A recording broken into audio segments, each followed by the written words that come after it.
Di balik kilau peradaban manusia tersembunyi kisah-kisah kelam tentang kota-kota yang pernah berjaya, namun kini tinggal puing. 5 nama terukir dalam sejarah bukan karena kejayaannya, melainkan karena kehancurannya yang spektakuler. Kota-kota ini, yang konon dikutuk oleh Sang Pencipta, menjadi pengingat abadi akan batas antara kehendak manusia dan murka ilahi. Dari debu dan abu, kisah mereka berbisik, memperingatkan generasi mendatang tentang harga yang harus dibayar atas pembangkangan dan dosa. Mari kita telusuri jejak kota terkutuk ini, yang nasibnya telah diputuskan oleh tangan Tuhan sendiri. 1. Pompei. Pompei adalah sebuah kota kuno yang terletak di wilayah Campania, Italia. Kota ini memiliki sejarah panjang yang dimulai jauh sebelum kehancurannya secara tragis pada tahun 79 Masehi. Pompei telah berdiri sejak abad ke-7 sebelum Masehi oleh suku Ossi.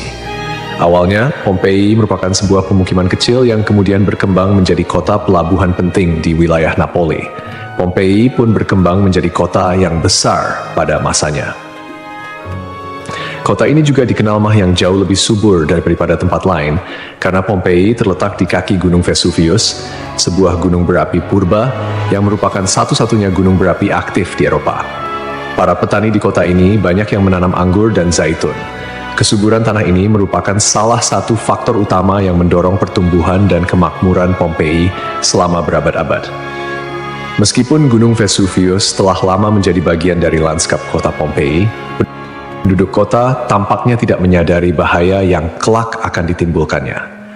Gunung Vesuvius diketahui telah tidak aktif selama berabad-abad, dan pengetahuan vulkanologi pada masa itu masih sangat terbatas. Kota Pompei merupakan bagian dari wilayah kekuasaan Romawi kuno.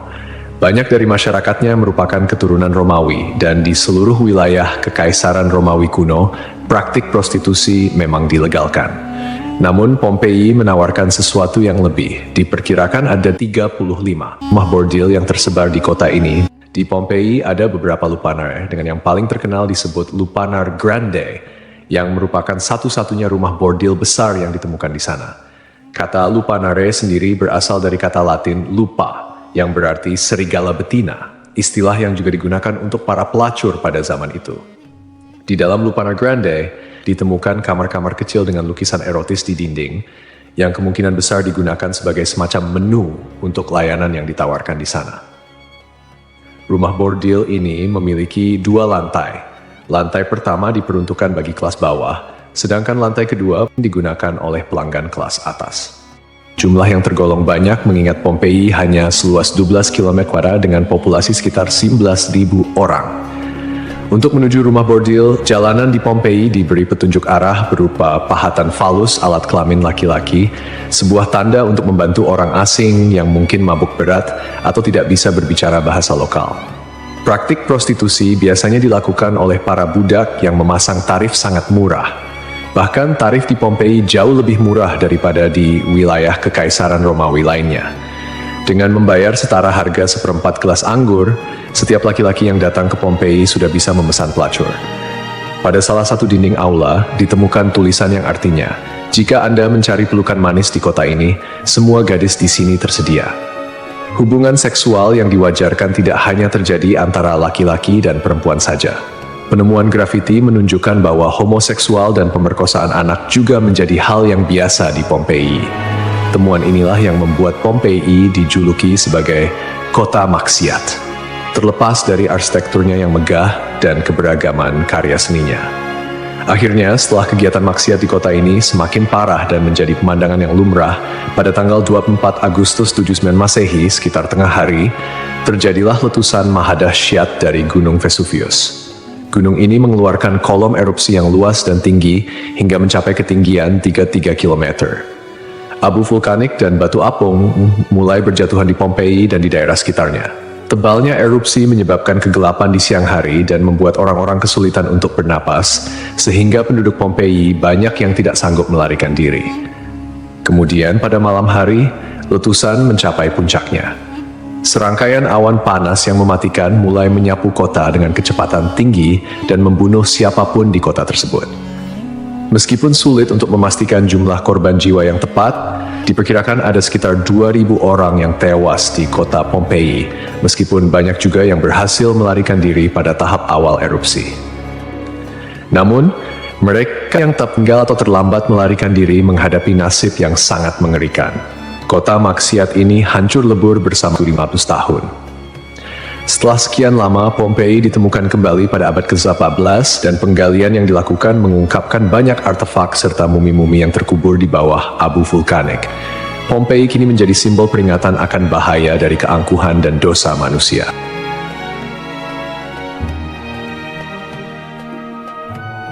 Kisah Desa Legetang. Pada suatu hari di Desa Legetang, warga melihat banyak binatang liar berkeliaran di sekitar jalan desa. Binatang-binatang ini, seperti monyet, kera, babi hutan, dan lainnya, bukan berasal dari daerah tersebut. Setelah diselidiki, ternyata hewan-hewan ini berasal dari Gunung Pengamun-Amun, yang berada agak jauh dari Desa Legetang. Kejadian ini membuat warga khawatir dan mereka bermusyawarah untuk menyikapinya. Mereka menyimpulkan bahwa turunnya hewan-hewan dari gunung adalah pertanda akan terjadinya musibah besar. Kepercayaan lokal yang menyatakan bahwa hewan bisa merasakan bencana sebelum terjadi mendorong warga Desa Legetang untuk bertindak cepat. Mereka memutuskan untuk kerja bakti membuat parit di lembah Gunung Pengamun-Amun sebagai upaya antisipasi bencana, khususnya longsor. Desa Legetang terletak di dataran tinggi Dieng, Kecamatan Batur, Kabupaten Banjarnegara, Jawa Tengah. Desa ini dikenal dengan tanahnya yang sangat subur, bahkan lebih subur dibandingkan desa-desa lainnya di sekitarnya. Sebagai contoh, jika semangka yang ditanam di desa lain hanya mencapai berat sekitar 6 kg, semangka yang ditanam di Legetang bisa mencapai 10 hingga 12 kg. Setelah parit selesai dibuat, kehidupan di desa kembali normal. Desa Legetang adalah desa yang makmur, hanya sedikit orang miskin di sana. Banyak saudagar kaya yang hidup mewah dan uang sering dihamburkan untuk hiburan. Setiap malam, mereka sering berjudi dan mengadakan berbagai hiburan yang tidak pantas, seperti kesenian lengger yang kadang berujung pada tindakan asusila. Kesenian ini yang hanya dilakukan di desa tersebut menjadi simbol betapa jauhnya masyarakat desa ini dari nilai-nilai agama dan moral. Setiap malam, penduduk Desa Legetang terlibat dalam berbagai bentuk kemaksiatan, termasuk perjudian, mabuk-mabukan, dan seks bebas. Mereka yang tidak terlibat dalam perilaku ini tampaknya membiarkannya, seolah-olah itu adalah hal yang wajar. Beberapa sumber melaporkan bahwa tingkat kemaksiatan di desa ini sangat tinggi, dengan beberapa laporan ekstrem seperti hubungan seksual antara anak dan ibu kandung. Desa Legetang mengalami hujan yang sangat lebat. Cuaca ekstrem ini disertai dengan petir yang menyambar-nyambar dan suara guntur yang menggelegar di langit yang gelap. Tiba-tiba, terdengar suara ledakan yang sangat keras yang dapat didengar hingga ke desa-desa di sekitarnya. Bukan paginya, setelah badai reda, penduduk desa-desa tetangga terkejut mendapati bahwa Desa Legetang telah tertimbun tanah dari puncak Gunung Pengamun-Amun. Tragedi ini menelan korban jiwa 351 orang, termasuk bayi dan balita. Hanya satu orang yang berhasil selamat, yaitu seorang pemuda bernama Suhuri yang sedang berada di luar desa saat kejadian. Secara logika, sulit untuk memahami bagaimana Desa Legetang bisa tertimpa longsoran dari puncak gunung yang jauh dan terpisah oleh lembah serta perkebunan. Penduduk desa telah membuat parit sebagai antisipasi terhadap longsor, tetapi bencana ini tampaknya melibatkan fenomena yang tidak bisa dijelaskan dengan mudah. Ada yang berpendapat bahwa kejadian ini adalah azab dari Allah, karena tidak dapat dipahami secara rasional. Ashabul Ras. Ashabul Ras adalah sebuah kaum yang hidup pada zaman dahulu. Kisah mereka disebutkan dalam Al-Quran sebagai salah satu kaum yang mendapat azab dari Allah Subhanahu wa Ta'ala. Nama Ashabul Ras secara harfiah berarti penghuni sumur atau pemilik sumur. Mereka tinggal di sebuah wilayah yang kini diperkirakan berada di antara Yamamah dan Hadramaut di Jazirah Arab. Kehidupan Ashabul Ras sangat bergantung pada sebuah sumur besar yang menjadi sumber air utama. Tidak hanya menjadi pusat kehidupan, tetapi juga menjadi simbol kemakmuran dan identitas kaum tersebut.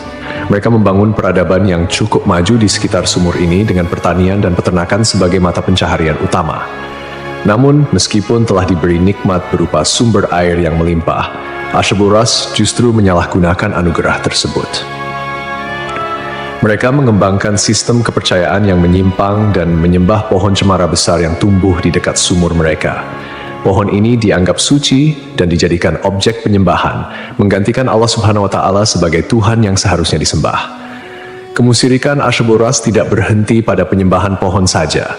Mereka juga mengembangkan praktik-praktik yang bertentangan dengan ajaran Tauhid, seperti membuat patung-patung yang merepresentasikan dewa-dewa mereka, kemudian melakukan ritual dan persembahan kepada pohon cemara, serta menolak ajaran-ajaran monoteisme yang dibawa oleh para nabi dan rasul.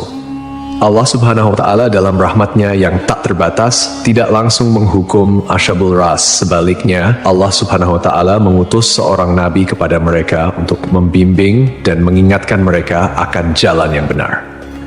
Nabi yang diutus ini, menurut beberapa riwayat, adalah Nabi Syuaib, meskipun ada juga yang berpendapat bahwa ia adalah nabi yang lain yang namanya tidak disebutkan dalam Al-Quran. Nabi yang diutus kepada Asyabul Ras berusaha dengan gigih untuk mengajak kaumnya kembali ke jalan yang lurus. Ia menyampaikan risalah Tauhid, mengajak mereka untuk hanya menyembah Allah Subhanahu wa Ta'ala dan meninggalkan penyembahan terhadap pohon dan berhala. Nabi ini mengingatkan mereka akan nikmat-nikmat Allah Subhanahu wa Ta'ala yang telah diberikan, termasuk sumur yang menjadi berkah dalam kehidupan mereka. Namun, meski telah diingatkan, mereka tetap keras kepala dalam kekufuran dan kemusyrikan, bahkan mulai mengancam dan memusuhi Nabi yang diutus kepada mereka. Penolakan ini berlangsung dalam waktu yang cukup lama, menunjukkan kesabaran Allah Subhanahu wa Ta'ala dalam memberi kesempatan kepada hamba-hambanya untuk bertaubat. Setelah bertahun-tahun menolak ajakan Nabi mereka dan tetap teguh dalam kekufuran, akhirnya azab Allah Subhanahu wa Ta'ala turun kepada kaum Asyabul Ras. Azab ini datang sebagai konsekuensi dari penolakan mereka yang terus-menerus terhadap ajaran Tauhid dan ketekunan mereka dalam menyembah selain Allah Subhanahu wa Ta'ala. Menurut beberapa riwayat, azab yang menimpa Asyabul Ras terjadi dalam beberapa tahap. Pertama, terjadi kekeringan dan paceklik. Allah Subhanahu wa Ta'ala mulai mengurangi curahan rahmatnya dengan menahan air hujan. Akhirnya, terjadi kekeringan berkepanjangan. Tanaman-tanaman mereka mengering dan ternak mereka mulai mati kelaparan. Ini merupakan peringatan awal bagi Asyabul Ras, namun mereka tetap tidak mengindahkannya. Kemudian terjadi pencemaran sumur. Sumur yang menjadi sumber kehidupan mereka tiba-tiba tercemar. Airnya berubah warna, berbau busuk, dan tidak layak dikonsumsi. Hal ini menyebabkan krisis air yang parah di kalangan Asyabul Ras. Lalu datanglah gempa bumi. Sebuah gempa dahsyat mengguncang wilayah tempat tinggal Asyabul Ras. Gempa ini menghancurkan bangunan-bangunan dan infrastruktur yang telah mereka bangun selama bertahun-tahun. Akhirnya, mereka pun binasa, meninggalkan kisah yang menjadi peringatan bagi generasi-generasi setelahnya tentang konsekuensi dari menolak petunjuk ilahi dan hidup dalam kemusyrikan.